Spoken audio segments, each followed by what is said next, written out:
Hello students, today we will continue chapter number 4 of geography, that is agriculture. In this chapter we had already discussed meaning of agriculture, types of farming, and we had also discussed cropping patterns and various major crops. Today we will continue few more uh, crops of India and what are the geographical conditions required for that crop. Today we will continue from sugar cane. Sugar cane is another important crop of India. It is a tropical and subtropical crop.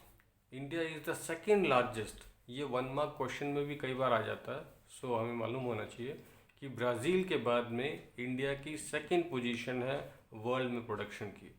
It is the main source of sugar, गुड़, jaggery, खंड सारी and molasses. So these are the major things which we produce with the help of sugar cane. Temperature इसके लिए 21 degree Celsius से 27 degree Celsius तक temperature चाहिए. Hot and humid. Humid यानी कि ऐसा क्लाइमेट जो इसमें मॉइस्चर रहता है. So that moisture is very very important for the growth of sugar cane plant. Rainfall 75 centimeter to 100 centimeter. So moderate type of rainfall, not very high, not very low. Soil, alluvial soil, which is specially available in North India. So that is the most suitable soil. It doesn't mean that it is not produced in other type of soil, because sugarcane is produced in Maharashtra and other South Indian states also. In fact, sugar production is shifting towards south and west also. So दूसरे states में भी इसका production होता है, लेकिन the most suitable area is north India where alluvial soil is available. Distribution में उत्तर प्रदेश का सबसे पहला नंबर आता है प्रोडक्शन में. Uttar Pradesh, Maharashtra, Karnataka, Tamil Nadu, Andhra Pradesh, Telangana, Bihar, Punjab and Haryana. All these states contribute a lot in the production of sugarcane. In this map also you can see there are two main areas. One area is in North India, which is from Punjab, which is in Punjab, Haryana and Uttar Pradesh. And in south you can see Maharashtra, Karnataka, Telangana, Tamil Nadu. These are the major states of south. This we can understand with the help of this map also. After this, next important is crop is oil seeds. In 2008, India was the second largest producer of groundnut in the world. Groundnut एक one example of oil seeds.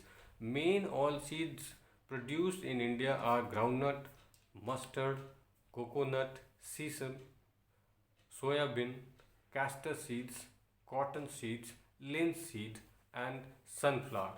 ये अलग अलग तरह की seeds हैं जो India में produce करते हैं, और India is the second largest producer of sugar cane, sorry oil seeds. After this next one which is very very important for examination and it is given in textbook also.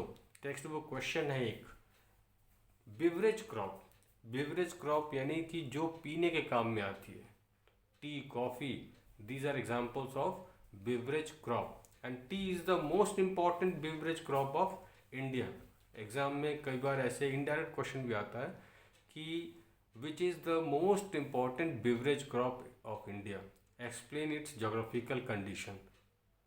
Explain the geographical condition required for its growth. तो ये थोड़ा सा indirect होता है, इसमें T mention नहीं करते question में. तो इंडिया का सबसे बड़ा एग्जाम्पल बिवरेज क्रॉप का है टी. और ये एक और एग्जाम्पल है प्लांटेशन क्रॉप का या प्लांटेशन एग्रीकल्चर का.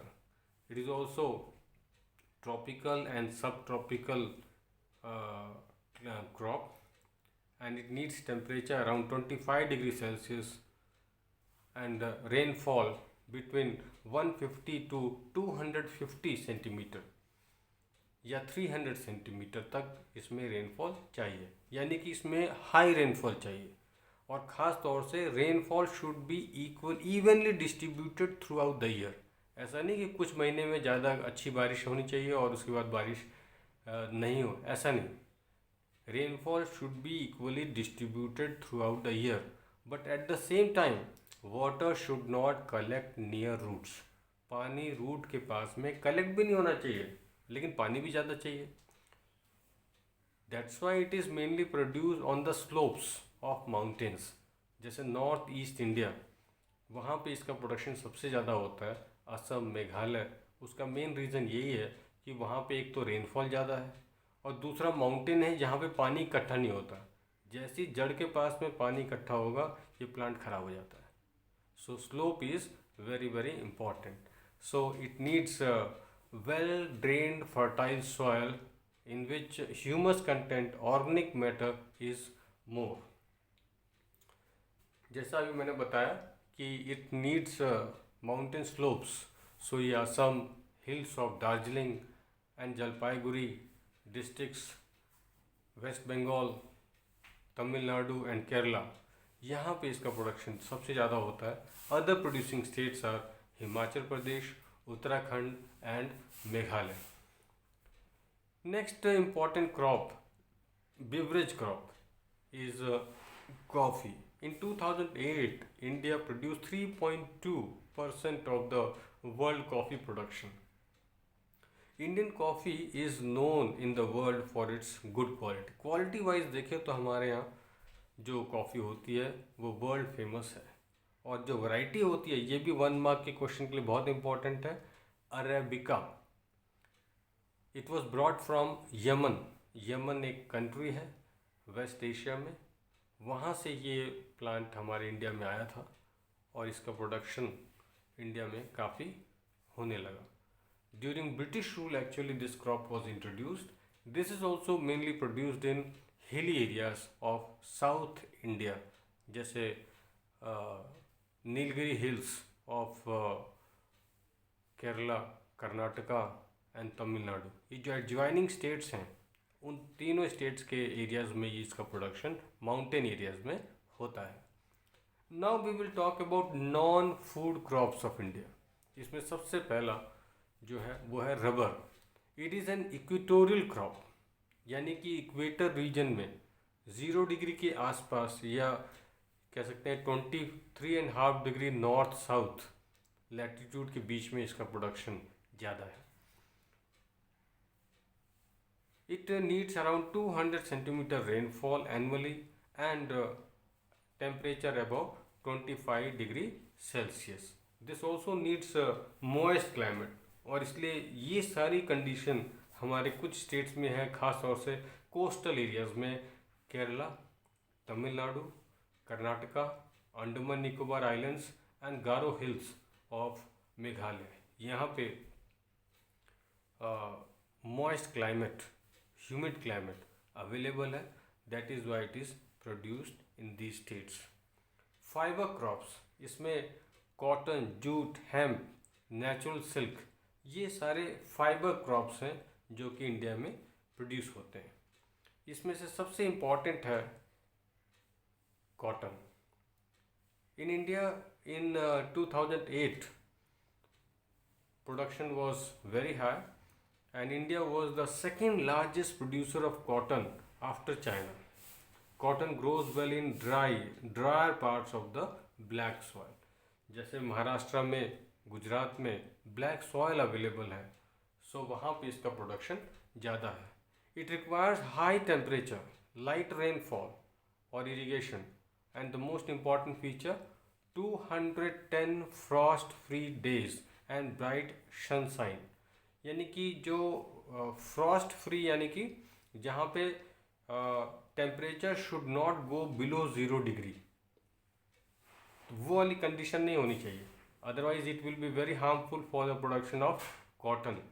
फ्रॉस्ट मतलब होता है जैसे हिंदी में हम कहते हैं पाला पड़ना, पाला नहीं पड़ना चाहिए, that is very harmful for plants. So frost free days 210 frost free days, और जब and bright sunshine for the growth, तो ये बहुत इंपॉर्टेंट है। और kharif crop requires 6 to 8 months to mature. ये एक दूसरी क्रॉप जैसे होती है, वो 3 से 4 महीने में नॉर्मली सारी फूड क्रॉप्स तैयार हो जाती हैं, वीट, राइस एक्सेट्रा। 3-4 महीने में क्रॉप्स ज़्यादातर तैयार हो जाती हैं। लेकिन this crop needs a long time, 6 to 8 months, and major producers are Maharashtra, Gujarat, Madhya Pradesh, Karnataka, Andhra Pradesh, Telangana, Tamil Nadu, Punjab, Haryana and Uttar Pradesh.